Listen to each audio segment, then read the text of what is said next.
So I want to tell you a few things up front here that I hope by the end of this I'll be able to weave into one coherent message, but I'm not totally sure about that yet. We'll all know in about 15 minutes. It just feels kind of meandering, but maybe that's okay for today. First, I want you to know that I spent last week in western Michigan on the shores of Lake Michigan at a conference put on by the Eugene Peterson Center for Pastoral Imagination. Any Eugene Peterson fans out there? All right. So Eugene Peterson was a Presbyterian minister who spent most of his career serving in Maryland, but he was also a prolific author, writing dozens of books about pastoral theology, the practical application of religious thought to the task of spiritual care and pastoral ministry. That's how I knew of him. But he's probably most famous for his paraphrase of the entire Bible in modern language known as the Message. Anybody know the Message?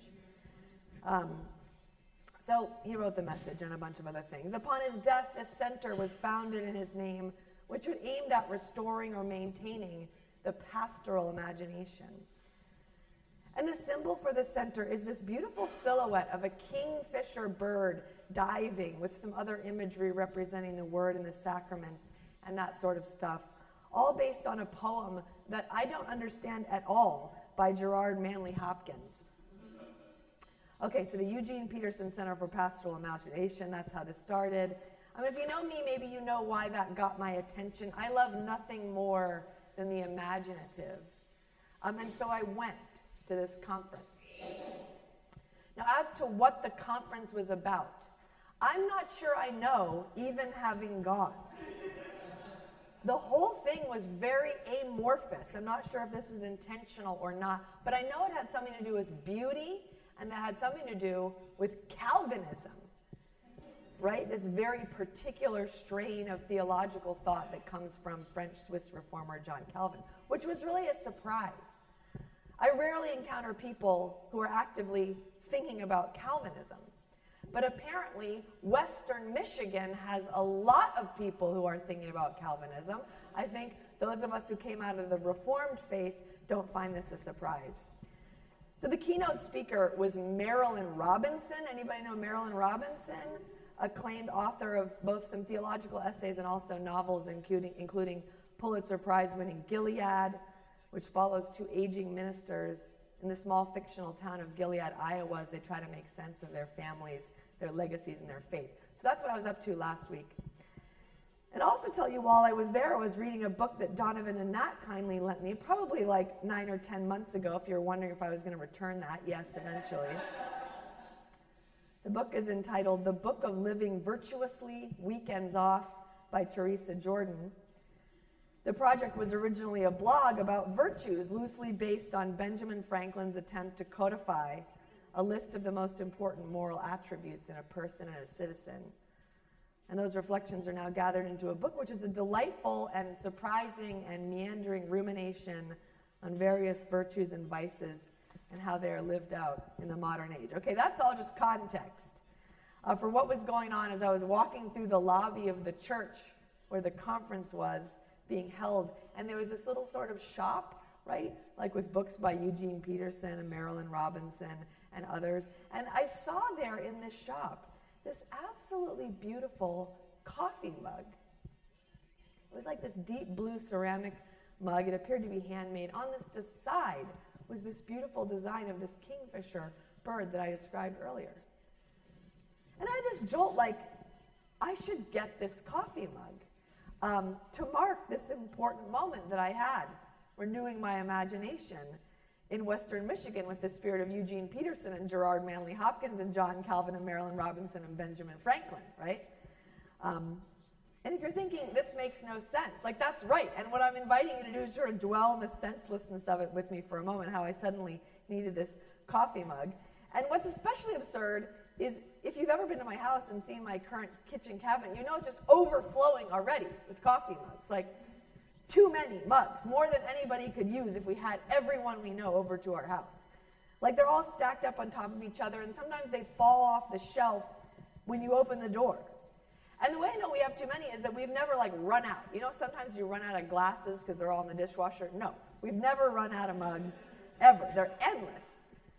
And actually, I'm sheepish to admit, somewhere in the back of our storage pantry are even more mugs, like backup mugs to the frontline mugs for when they fall out of the cabinet. So I don't need this at all. For some reason, this blue piece of ceramic art was really crying out to me. And so I did what I usually do when I'm in a stage of uncertainty. I texted Jason. And I said, I'm thinking about getting this beautiful coffee mug. And he responded, please don't. And I couldn't fit all this stuff about Gerald Manley, whoever Marilyn Robinson's in the text, but I just wrote back, I'm really thinking about it. And he wrote back, it better be the most amazing coffee mug in the entire world. Because he knows me so well. But really, that's all just context. They're holding this coffee mug in this shop in this church in Western Michigan. I have a revelation. You never know where they're going to strike you. I really had a revelation, and it was about virtue. I think all these threads together sort of finally came in together in my mind about virtue. And happily, it was related to our scripture passage for today. See, I'm going to get around to it. It was about how so much of our brokenness in our lives and in this world is born of the impulse toward possessiveness. Right? Possessiveness, the impulse to possess, to make something our own more than to just appreciate or honor or experiencing on its own terms. To possess. So much wrong done in the name of possessiveness, right? And I just felt this in this little moment trying to get this dumb coffee mug that I don't need. But that really on a grand scale, possessiveness is at the heart of so much that we struggle with. And I tried this theory out in the next couple of days that I was there in conversation with that book that I've been reading about virtues and vices. And I thought about how so many of the vices we struggle with are related to some form of disordered possessiveness. Right? Like how greed is just unchecked possessiveness.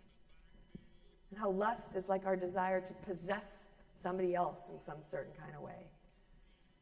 And that envy is our desire to possess what belongs to someone else or the life that belongs to someone else, right? We could go on and on. We want to possess, we want to grasp at so many things.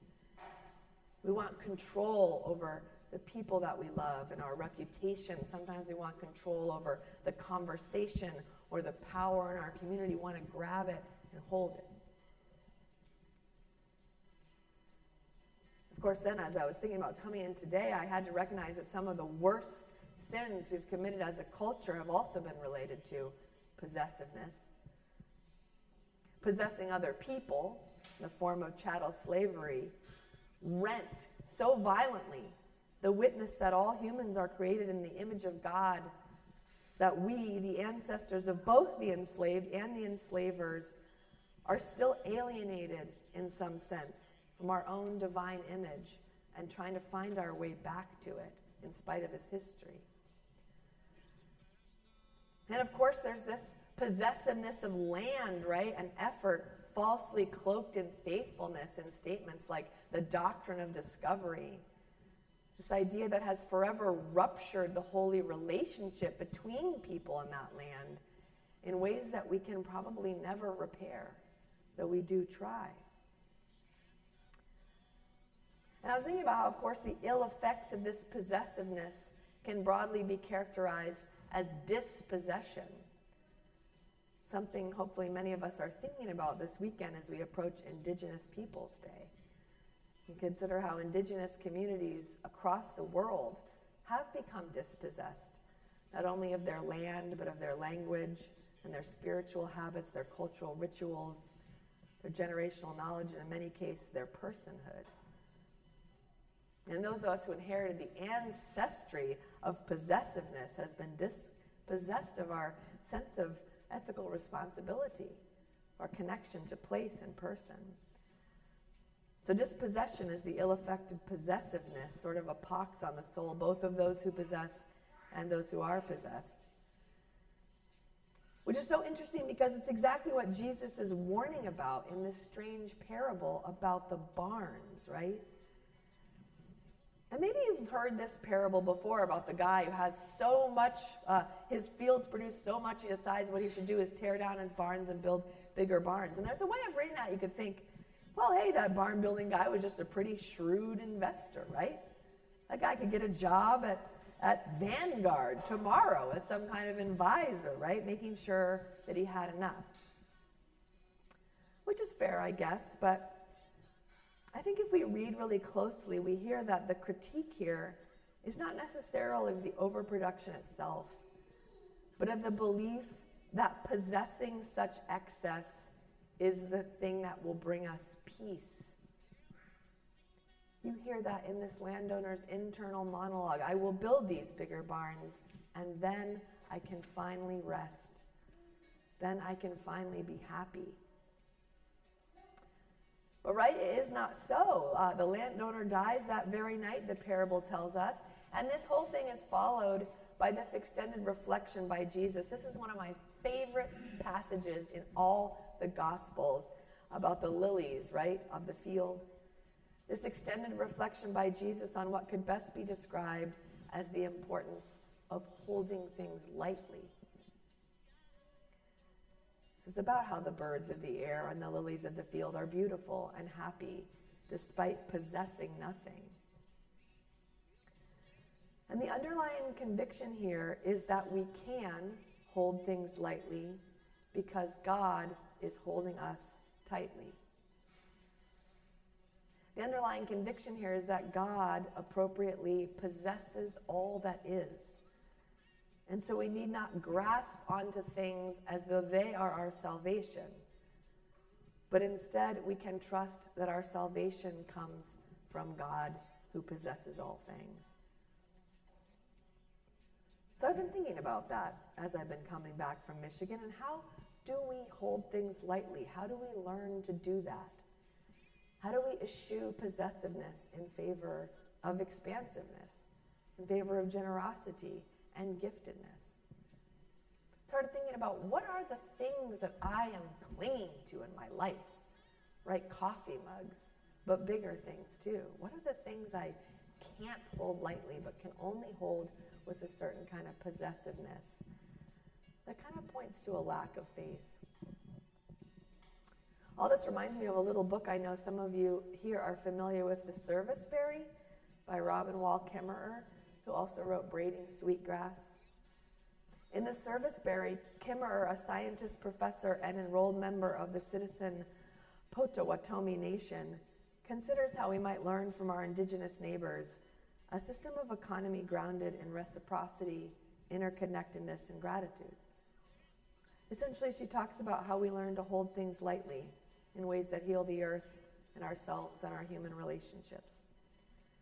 She writes, in a gift economy, wealth is understood as having enough to share, and the practice for dealing with abundance is to give it away. In fact, status is determined not by how much one accumulates, but how much one gives. The currency in the gift economy is relationship, which is expressed as gratitude, as interdependence, and the ongoing cycles of reciprocity. A gift economy nurtures the community bonds that enhance mutual well-being. The economic unit is we rather than I, as all flourishing is mutual. Reading that again, it made me think that Kimmerer and Jesus would have had a lot to talk about. Because I think her point is exactly the one Jesus seems to be making in the parable about the barn builder, asking who the wealth is for and what does it do. And I recognize that there's so much wisdom of this sort alive in the indigenous community, wisdom that expands on and invites us to deeper into the convictions of our own faith. You know, and that got me thinking about how last week before I left, I was planning for worship this week, and I was thinking, man, it's Indigenous Peoples Day, and often occasions like that, especially as observed in white culture, are pretty discouraging, right? They're always pretty sad. It's hard to imagine having a real upbeat Indigenous Peoples Day celebration. In a way, that feels right, like so much has been damaged by the possessiveness of our ancestors, much that can't be recovered. And we do well to spend time repenting of that evil, the tendrils of which still have a connection to our heart today in many ways. But I also think we just can't always be sad and mournful, because that denies the incredible resilience of our indigenous neighbors, how they have continued to nurture their languages and cultures and wisdom against incredible odds. And I think rather than only mourn, maybe the time has come to really center their voices in our communal conversation about how do we proceed from here. To acknowledge that the virtues they have practiced for generations are the ones we now most need to develop within ourselves if we are to survive this age. And I think there are good ways to do that, right? Avoiding the impulse to possess, avoiding the impulse to own the conversation or its outcome, but instead humbly asking if we might just listen in to the conversation, right? Sit on the edge, straining to hear a word that might lead us in the right direction. So I just want to encourage that, to think about how we might do that together in some small ways within our own lives and here as a community, to learn to center new voices and new perspectives, not to hold on too tightly to voices from the past.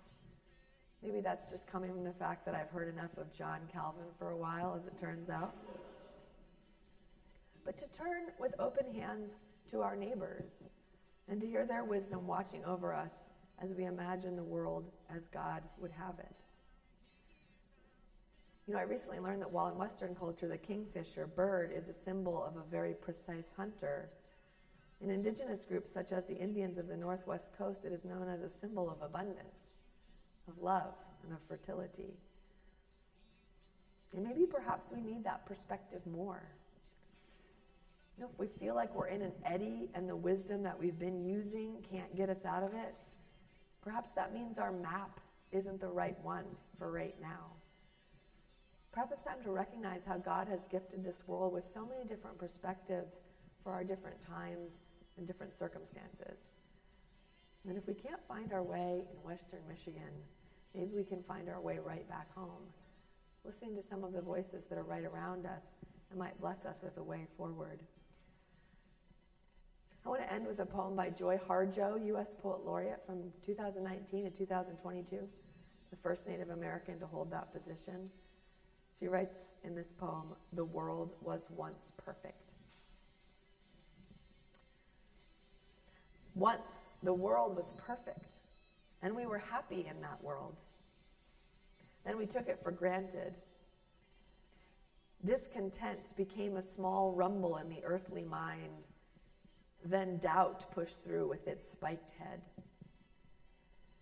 And once doubt ruptured the web, all manner of demon thoughts jumped through. We destroyed the world we had been given for inspiration for life. Each stone of jealousy, each stone of fear, greed, envy, and hatred put out the light. And no one was without a stone in his or her hand. There we were, right back where we had started. We were bumping into each other in the dark. And now we had no place to live, since we didn't know how to live with each other. But then, one of the stumbling ones took pity on another and shared a blanket. A spark of kindness made a light. The light made an opening in the darkness. Everyone worked together to make a ladder. A Wind Clan person climbed out first into the next world, and then other clans and the children of those clans, their children and their children, all the way through time to now into this morning light with you. Just want to offer those words and my own together as an invitation to you, asking that they might be blessed by the God who created, redeems, and continues to sustain us always. Amen.